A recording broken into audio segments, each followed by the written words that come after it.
Assalamualaikum warahmatullahi wabarakatuh. Semangat pagi, salam saintis. Kembali lagi hari ini kita akan belajar IPA.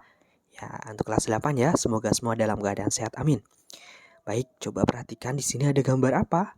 Ya, bunga ya. Bunga apa kira-kira? Kemudian di sini wah, perhatikan ini video ya dari akar, kemudian ada biji, ada kotiledon sampai muncul bunga, kemudian batang ya dari akar. Nah, itu terkait dengan apa ya?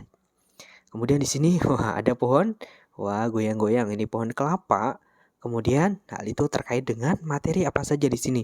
Bagian-bagian dari tumbuhan yaitu kita mulai dari akar, kemudian kita akan bahas batang, biji, bunga dan daun. Yuk, untuk lebih jelasnya yaitu kita masuk bab 3 terkait dengan struktur dan fungsi organ tumbuhan. Kita akan fokus pada organ-organnya ya. Ada akar, batang, daun, bunga dan biji ya.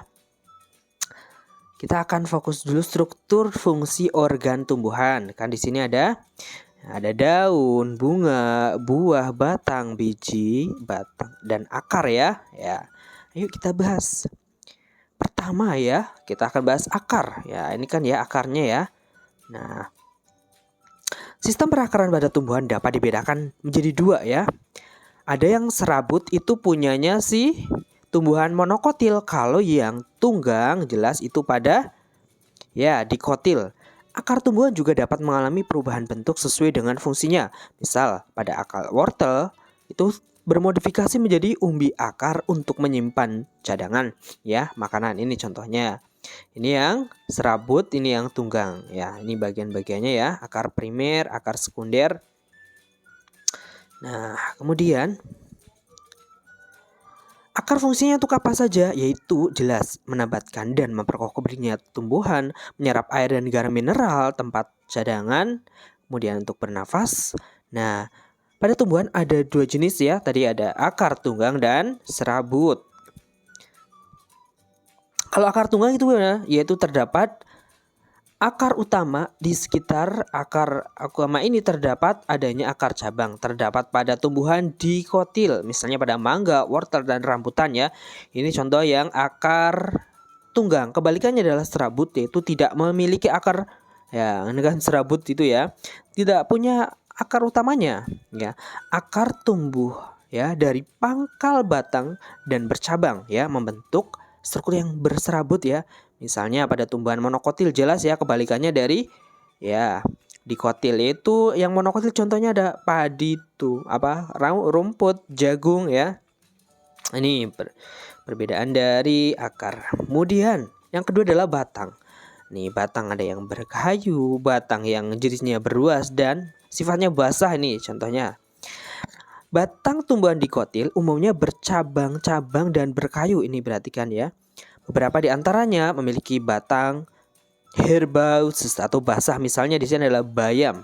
Batang tumbuhan monokotil kebalikannya umumnya tidak bercabang atau lurus tumbuh ke atas. Selain itu juga berruas-ruas. Ini misalnya pada bambu ya atau tebu.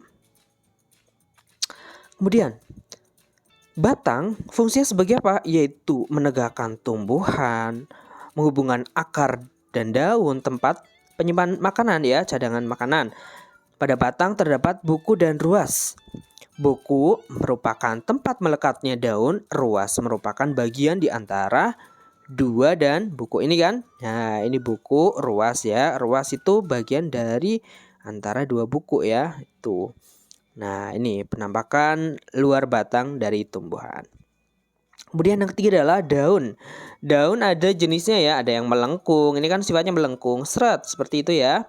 Kemudian menjarikan seperti jari ini, ya seret jari kalian. Kemudian sejajar di sini artinya apa dia? Sejajar, seret ini kan sejajar ya. Kemudian ada yang menyirip. Nah, pada pertulangan daun ada yang menjadi menyirip, sejajar. Kalau yang dikotil itu biasanya dia ciri-cirinya adalah menjari dan menyirip ya. Kalau yang monokotil biasanya tulang daunnya sejajar ya. Itu perbedaan dari monokotil dan dikotil. Kemudian nah ini ada yang joget-joget ya. Daun ya umumnya itu berwarna hijau, berbentuk lebar dan pipih. Bagian tipis melebar disebut dengan lembaran daun kan ya, lembar-lembarnya. Untuk tulang daun monokotil tadi apa? Yang dia sejajar, kebalikannya dikotil dia menyirip dan menjari. Kemudian yang keempat adalah bunga. Ada yang bunga lengkap dan tidak lengkap. Bunga lengkap itu memiliki seluruh bagian-bagian steril dan fertil. Artinya untuk perkawinan ya atau penyerbukan ya, ada benang sari dan ya kepala putik. Kalau yang tidak lengkap berarti tidak memiliki salah satu bagian dari bunga. Misalnya di sini adalah bunga Kamboja atau Jepun dan bunga kelapa. Kalau yang lengkap misalnya bunga bakung dan bunga sepatu. Bunga ini yaitu merupakan organ reproduksi generatif ya, secara perkawinan ya. Struktur bunga ada kelopak, mahkota, benang, sari, dan putik. Mahkota tumbuhan yang dikotil itu kelipan di. Di artinya kan 2, berarti kelipan 2, 4, 5. Kalau yang mono ya berarti kelipatannya 3 ya. Itu biasanya terkait dengan mahkotanya. Kemudian bunga di sini bagian-bagian ini ya mahkota. Ini ada benang sari, yaitu ada kepala putik ini. Kemudian ini adalah tangkainya. Nah, ini kepala putiknya ya. Ada tangkai putik, bakal buahnya, kemudian ini dasar bunganya dan ini adalah bakal bijinya. Kalian harus tahu ya itu dari struktur bunga yang lengkap ya. Ada alat fertilnya juga. Kemudian bunga lengkap itu memiliki seluruh jelas ya. Tadi bagian-bagiannya. Kalau tidak lengkap berarti ada salah satu yang tidak punya. Telanjang tidak memiliki perhiasan bunga. Betina itu tidak memiliki benang sari. Itu kan punya si betina. Kalau jantan kebalikannya dia ya berarti tidak memiliki putik. Bunga hermaprodit yaitu memiliki putik dan benang sari. Ya, memiliki keduanya.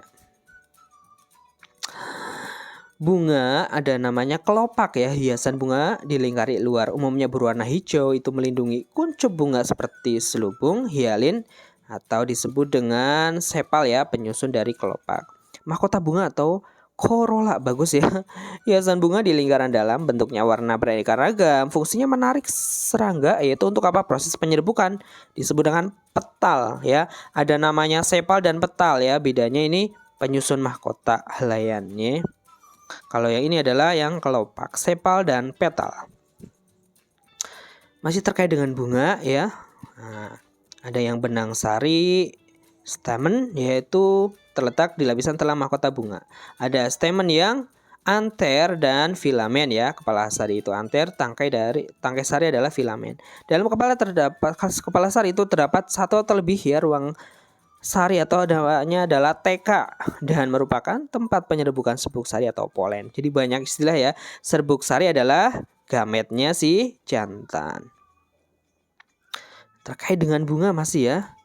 Nah, ada namanya gineosium yaitu alat kelamin betina. Terdiri atas satu atau lebih daun buah ya. Terdiri atas bakal buah atau ovarium tempat dapatnya sel telur. Tangkai putik stilus saluran untuk dilalui serbuk sari saat pembuahan dan menyokong kepala putik. Kemudian untuk kepala putik tempat melekatnya serbuk sari pada proses penyerbukan.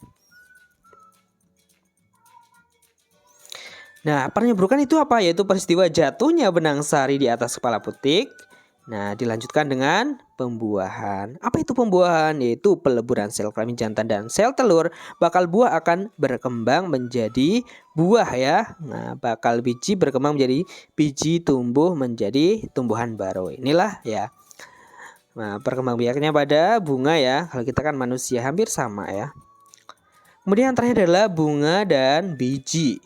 Buah ya, buah sejati nih. Wah, yaitu buah yang terbentuk dari bakal buah saja dan karena buah ini biasanya tidak diselubungi oleh bagian lain, maka disebut dengan buah telanjang ya. Ada apel, kemudian mangga, nanas ya.